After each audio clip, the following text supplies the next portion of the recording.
So yeah, as promised, here's the first round prediction of some of the series that we have out already. I'm recording this on Monday afternoon. We have 4 series out: the Knicks and Cavs, Sixers and Nets, Clippers and Suns, and Warriors Kings. So we'll start with the West or East, and we'll go West. Up first, we have the Kings. Up first is the Knicks and Cavs. The Cavs are currently minus 125 to win the series. Knicks plus 176. To get closer to even money, you have the series spread of the Knicks plus 1.5 minus 128, and then Cavs minus 1.5 plus 104. That basically means, will the Knicks lose in 7 or not? Lose in 7 or win is minus 128. And the Cavs is to win in 4 games, 5 games, or 6 games is plus 104. So I like the Knicks a lot. I've been on the Knicks all year. I think this is the best matchup they could have gotten was this matchup. Maybe the Sixers or Nets if they got that high, but Cavs is a pretty good matchup. I like the Knicks a lot. I really do. Let me pull up their history this season. So in the regular season, the Knicks won the series 3-1. They lost the first game, but then won the next 3. 2 of them at home and 1 on the road. These were throughout the season. They lost early on in October. Obviously, they've kind of had a lot of off-season additions, so they needed to get a little better. But then they won the next 3 in December, January, and last week, end of March. But that last game was crazy with Jalen Brunson going for 48 and Donovan Mitchell going for 42. So I'm very excited to see this series. It'll be a hard grit grind series. A lot of defense being played. A lot of low-scoring games, I would say. I really do like the Knicks. Again, I've been on them all year. I thought they've been undervalued the whole time. Obviously, the Cavs are a hell of a team, but I think that the gap is a lot closer than people think. So I'll take Knicks plus 1.5 for sure. Maybe a little bit on them to win the series. I think they could. I would say it would be in 7. If it's not in 7, it'll be tough for them. They have one on the road, obviously, before this year, but MSU will be buzzing for the first round. And again, Tibbs' play style, it hurts them the longer the games in the series go and the longer they go in the playoffs. So either one of these teams is getting absolutely run through by the Bucks, in my opinion, who will easily walk through the Hawks, Raptors, and Bulls. Probably the Bulls, in my opinion, but we'll see. But just looking at that series, there's a few things you can do with the odds that are available. You can, alternate handicaps. Like if you think the Knicks are going to sweep them or win in 6, you can have it be plus 900, things like that. Crazy. But I wouldn't think it's going to be anything other than a back and forth series. It might be, every team wins a home game and then the Knicks steal it into game 7. I could see that a lot, 2-0, 2-2, and then 3-1, 3-1, 3-3, and then 4-3. They always say, that's the old adage, is the series starts as soon as you win a road game. But the Knicks play a lot of good defense, got a lot of scores, a few options to score a lot. Cavs are kind of getting a little one-dimensional recently. They're a good team, a lot of depth, a lot of hardcore playoff players. Like Isaac Okoro is going to be a good player. But yeah, a lot of good effort, defense, grit and grind, an older style basketball series. When you watch other series like the Warriors Kings, and the game's going to be in the 120s, 130s in the playoffs, and you're like, what the hell is going on here? This is the series that you'll see a lot of grimy defense, get in the mud, fight it out, and see what happens. So I think the Knicks win the series. I'm going to say Knicks in 7. The next series we have up is the Sixers-Nets. Philly swept the series this year. Obviously, a lot of different games the last few times have been happening here. We thought that this was going to be a series with a lot of more star power, but with the Nets trading everyone, they find themselves as plus 560 to win the series. And the spread is plus money still at 2.5. So they think, the Nets won't win more than 2 games is basically what they're saying. So I could see this. I think it could be Sixers in 5, Sixers in 6. I think the Nets will steal one because they've just got a lot of really good role players. And then Mikal Bridges, who was a role player and now is a legit star. And I think that the Sixers will will use this to get out there and get some momentum going to when they face this, likely the Celtics, or maybe the Heat. The Heat steal it, but probably the Celtics. So I really do like that there.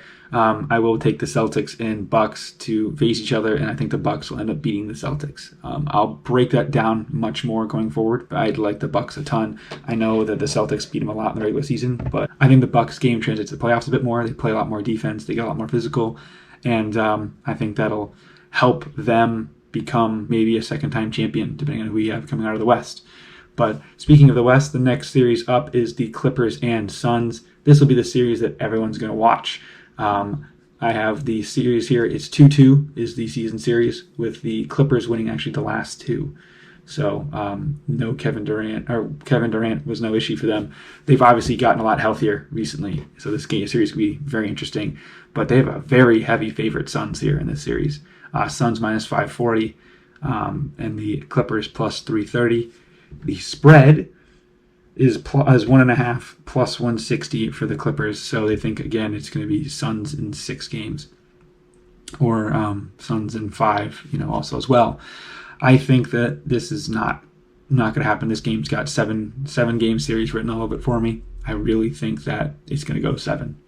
The Clippers are a damn good team. They're super deep, got a lot of playoff experience. Kawhi can take over. Paul George can take over. They've got a few other bench guys. Norman Powell, real good. And a few other role players after that. Zubac's pretty good. Westbrook can go crazy off the bench. He can get in Durant's head. Maybe he'll get a quick ejection or something and just mess with them overall. But I'm very excited for this series. Obviously, this is one that it could have been the Warriors, which would have been an all-time seeing the Warriors against KD and Booker and the rest of them. But this will still be a very good series, super entertaining.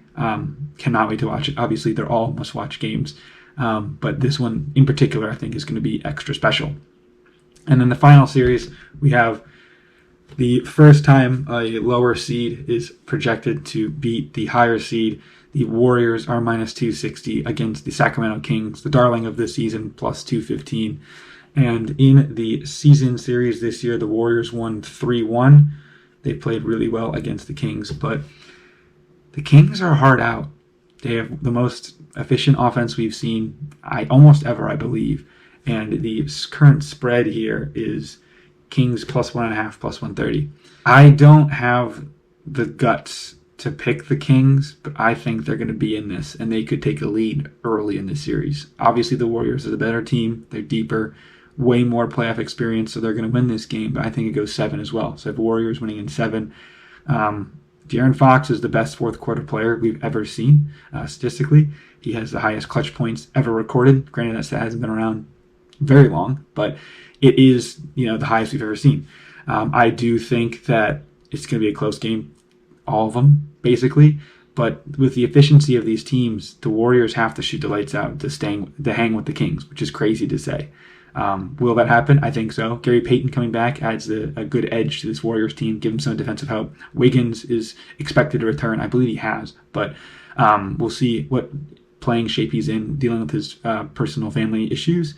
But yeah, I have the Warriors winning, so that would Warriors winning, and then I have the Clippers winning, so that would set up. What would that be? Clippers versus Nuggets potentially, and then Warriors versus Grizzlies, which would be an awesome series because those guys have been fighting all year. I would have the Warriors beating the Grizzlies in that series with over ejections and technicals, if you can get that for all those guys. And then I believe the 4-5 will beat the Nuggets going forward. We could see Warriors-Lakers if the Lakers stay 7 and upset the Grizzlies. That'd be also very interesting. But I like the Warriors to make the conference finals against the winner of the 4-5, Suns or Clippers. I think it's a really good teams there. Obviously, a Suns-Warriors Western Conference Finals would be absolutely, to die for. Media TV, the narrative writes itself. Durant. He's just a super team guy. Granted, he's not kind of on a super team again now. But the Warriors made him. He would be able to shut the haters up, and it would be fun to watch Durant go full Slim Reaper against the team that got the best out of him in terms of that in the playoff atmosphere. So these NBA playoffs are going to be absolutely electric with how close the West was. And how tough and deep the East is. It's going to be very fun to see going forward.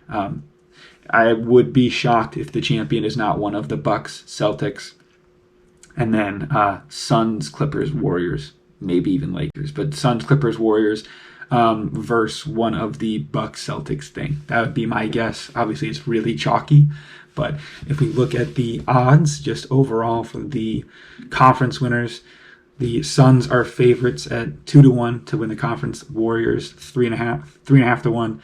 Same with the Nuggets, plus 330 and plus 350, and then Grizzlies plus 700, Lakers plus 1,000, Clippers plus 1,500.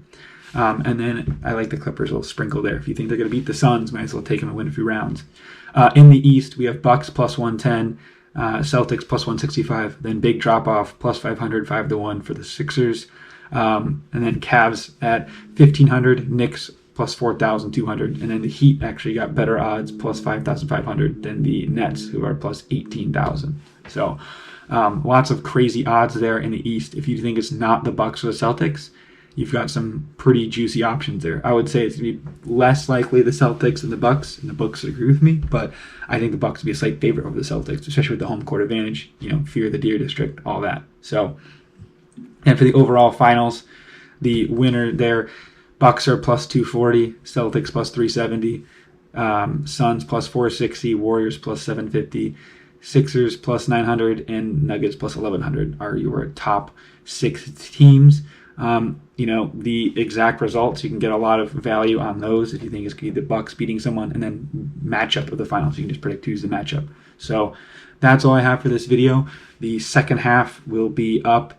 I'm trying to think when. Probably right after the play-in games Friday, or I might just talk about it then, because I think the 2-7 matchups have a lot more potential for an upset than the 1-8s, especially in the East. The East is going to be pretty chalky. That's why I don't really think that either team's got a chance. The Heat could maybe make it interesting against the Celtics, but we'll see what happens there, obviously, because it could be the Heat, it could be the Hawks, it could be Heat Bucks, which would be way more interesting because the Heat are a lot better of a team than the rest of those guys in that crop.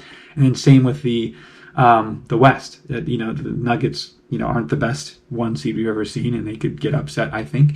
And with the Grizzlies dealing with other stuff off the floor, we could see them get upset by the Lakers, especially because the Lakers might actually be favored in that series. So we will see what happens. But yeah, thank you for watching. Please like and subscribe, and we'll see you next time. Peace.